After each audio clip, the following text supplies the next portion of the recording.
Post பண்ணாதான் big பாஸ்க்குள்ள போக மாட்டேன். போஸ்ட் பண்ணாத தம்பி சரியா, நான் பிக் பாஸ்க்குள்ள போக மாட்டேன். உடனே கேட்டுறாத. ஆமாம் சொல்லுங்க. ஏங்க நான் பிக் பாஸ் போக மாட்டேங்க, சொன்ன கேளுங்க, நான் போக மாட்டேங்க. சரி ஓகே. விஜய் சேதுபதி வந்து புதுசாக என்ட்ரி கொடுக்குறாரு. எனக்கு வந்து ஒரு நல்ல ஸ்டார்ட்டாக சொல்லணும். ஏன்னா வந்து அவர் 6 சீசன் பண்ணிட்டாரு கமலஹாசன். ஸோ புதுசாக ஒரு ஆங்கர் வரும்போது இன்னும் கொஞ்சம் நல்லா இருந்திருக்குமா அப்படின்னு தோணுது. நல்லா அவர் விஜய் சேதுபதி ஒரு பர்ஃபெக்டான சாய்ஸ். இந்த சூர்யா சார் பண்ணியிருந்தாங்கன்னா இன்னும் கொஞ்சம் பர்ஃபெக்டான சாய்ஸாக இருந்திருக்கும். இப்போ கமல் சார் இருக்கும்போது நிறைய புக் ரெஃபர் பண்ணுவாங்க. ஆமாம், நல்ல படங்கள் அந்த மாதிரிலாம் நிறைய சொல்லியிருப்பாரு. ஸோ விஜய் சேதுபதியோட இன்டர்வியூஸ் நம்ம பார்த்துருக்கோம். இது எப்படி நல்ல கருத்து சொல்லுவார், மோட்டிவேஷன் ஸ்பீக் சொல்லுவார். ஸோ மேபி அவரோட டிஃப்ரெண்ட்டான ஒரு ஜானரை பார்க்கலாம். இப்போ நிறைய கண்டென்ட்ஸ் இருப்பாங்க. எல்லாருமே வந்து பார்த்தீங்கன்னா கமல் சார் ஒரு ஆளுன்னா மொத்த பேரையும் அடக்கிற மாதிரி ஒரு இது இருக்கும். இப்போ விஜய் சேதுபதி சார் எப்படி இருக்கும்?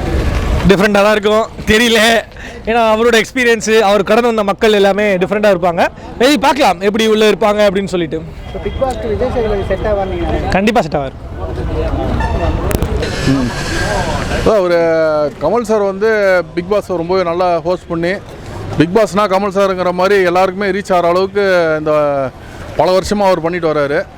ஸோ அதனாலே வந்து இப்போ 2K கிட்ஸுக்கெல்லாம் கமல் யாருன்னே தெரியாது. ஸோ நம்மளுக்கு தெரியும் அவர் வந்து அந்த காலத்தில் ஒரு பெரிய ஒரு ஆக்டர்னு தெரியும். 2K கிட்ஸுக்கெல்லாம் ஆல்மோஸ்ட் ஒரு 2010க்கு மேலே பார்க்கும்போது அவருக்கு பெரிய லெவலில் ஹிட்டான படங்கள் வரல. இப்போ ஒரு விக்ரம் வந்துச்சு, பட் அது வரைக்கும் ரொம்ப பெருசாக வரல. ஸோ அவங்கக்கிட்டலாம் போய் ரீச் பண்ணதே இந்த ஷோ தான். அவர் பொலிட்டிக்கலாக இந்த அளவு க்ரோத் ஆனாலும் இந்த ஷோ தான். ஸோ இந்த ஷோவில் இன்னொருத்தரை பார்க்குறது வந்து உண்மையிலே ஒரு ஆடியன்ஸுக்கு ஒரு புதுமையான விஷயம். பட் அதை தவிர்க்க முடியாது.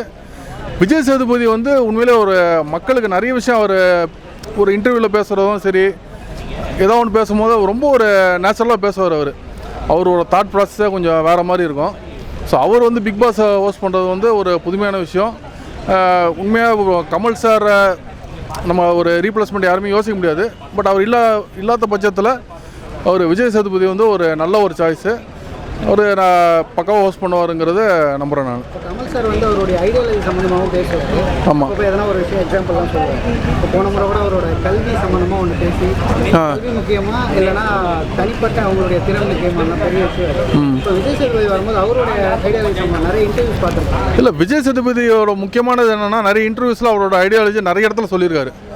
ஸோ ஒரு கரெக்டான பர்சனை தான் ரீப்ளேஸ் பண்ணுறாங்க. ஸோ எப்படி அவர் கமல் பேசுகிறாரோ கொஞ்சம் சிமிலராக வந்து விஜய் சேதுபதியும் அவரோட ஐடியாலஜி பேசுவார். இப்போ யாரும் சொல்லிக் கொடுத்தாலும் பேச மாட்டார். அவருக்கு மனசில் உள்ள என்ன தோணுதோ ஃப்ராங்காக, ஈவன் அவரை கலாய்க்கிற மாதிரி ஒரு விஷயம் இருந்தாலும் அதை பற்றி யோசிக்காமல் அவர் பேசக்கூடிய ஒரு ஆள். ஸோ விஜய் சேதுபதி வந்து பிக் பாஸ் ஹோஸ்ட் பண்ணுறது ஒரு வரவேற்கிற ஒரு விஷயந்தான் அது. இதே மாதிரி தான் கமல் சார் வரும்போது சொன்னாங்க, இவருக்கு எதுக்கு தேவையில்லாத வேலை, இதில் போகிறாரு என்ன பண்ண போகிறாரு அப்படின்னு சொல்லிட்டு 1ல் வந்தார், 1ல் உட்காந்தாரு, 2ல் வந்து லைட்டாக ஒட்டினார், 3ல் வந்து ஆணி அடித்தாங்க, 4வதுல எந்திரிக்கவே இல்லை, 5ல் உட்காந்தாரு, 6ல் உட்காந்து, 7ல் உட்காந்து அசைக்க முடியாத ஒரிஜினல் பிக் பாஸாக மாறினது கமல்ஹாசன் சார். அவருக்கு தெரியும் இது வந்து படத்தையும் தாண்டி ஒரு சமையலறையிலையும் போய் ரீச் பண்ணணும்னா நம்மளுக்கு பிக் பாஸ் மாதிரி ஒரு நிகழ்ச்சி தேவை. அதில் நம்ம சொல்ல போகிற கருத்து படத்தில் சொல்கிறத விட பெரிய அளவில் போய் எல்லா வீட்டு கதவையும் தட்டும், எல்லா கிச்சன் கதவையும் தட்டும், எல்லா குழந்தைகள் மனசில் உட்காரம்ன்றதை நினச்சதுனால தான் அவர் வந்து பிக் பாஸை பண்ணார். இல்லைன்னா அவருக்கு இருக்கிற சொத்துக்கோ அவருடைய புகழுக்கோ இந்த மாதிரி ஒரு ஷோலையோ ஒரு டிவியில் வந்து வரவே மாட்டார்.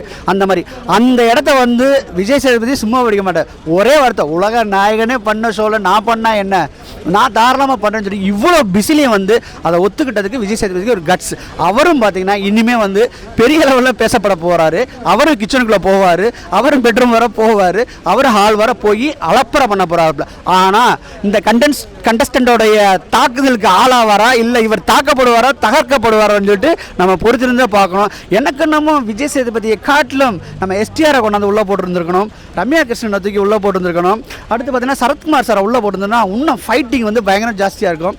படத்தில் வந்து ஆக்ஷன் சீக்வன்ஸில் கூட விஜய் சேதுபதி சரியாக பண்ண தெரியாது. ஒரு ஆக்ஷன் அவருடைய பாடி லாங்குவேஜில் பா அப்படின்னு சொல்லிட்டு பண்ணுற கேரக்டர் கொண்டு வந்து எப்படி சண்டை வர போகிறான்னு தெரியல. இவர் எப்போவுமே ஒரு சாஃப்ட் கார்னர் இருக்குது. அந்த கார்னருக்கு இந்த கண்டஸ்டண்ட்டு என்ன செய்ய போகிறாங்க, இவர் அவங்கள வச்சு செய்ய போகிறாரா அவங்க இவரை வச்சு செய்ய போகிறாருன்னு நம்ம பொறுத்திருந்து பார்ப்போம்.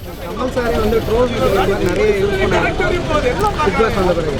இப்போ விஜய் சேதுபதி வராங்கல்ல, அவருக்கு அந்த மாதிரியான ஏதாவது கண்டிப்பாக வந்து இவரை ட்ரோல்லாம் பண்ண முடியாது. ஃபஸ்ட் இதில் பண்ண முடியாது, செகண்ட் இதில் தான் கண்டுபிடிப்பாங்க எப்படி ட்ரோல் பண்ணலாம்னு சொல்லிட்டு. ஃபஸ்ட்டு இது ஃபுல்லாக ஃபோக்கஸ் எல்லாம் விஜய் சேதுபதி தான் பண்ண முடியலையே. இது அவர் வந்து இந்த 5 சீசன் பார்த்து கொஞ்சம் போர் அடிச்சிச்சு. அவங்களாம் விவரம் விஜய் டிவியில் உள்ளவங்களாம் ஹை ப்ரொஃபஷனல் பீப்புள். அவங்களுக்கு தெரியும் இந்த சீசனுக்கு வந்து கமல் சாரை விட வேறு கேரக்டர் கொண்டு போயிடுவோம். ஏன்னா அங்கே போர் அடிக்குது, ட்ரோல் பண்ணுறாங்க அப்படிங்கிற போது அவங்களை தூக்கி போட்டுட்டு நம்ம இப்படி பண்ணுவோம்னு சொல்லிட்டு பிளான் வெல் பிளான்.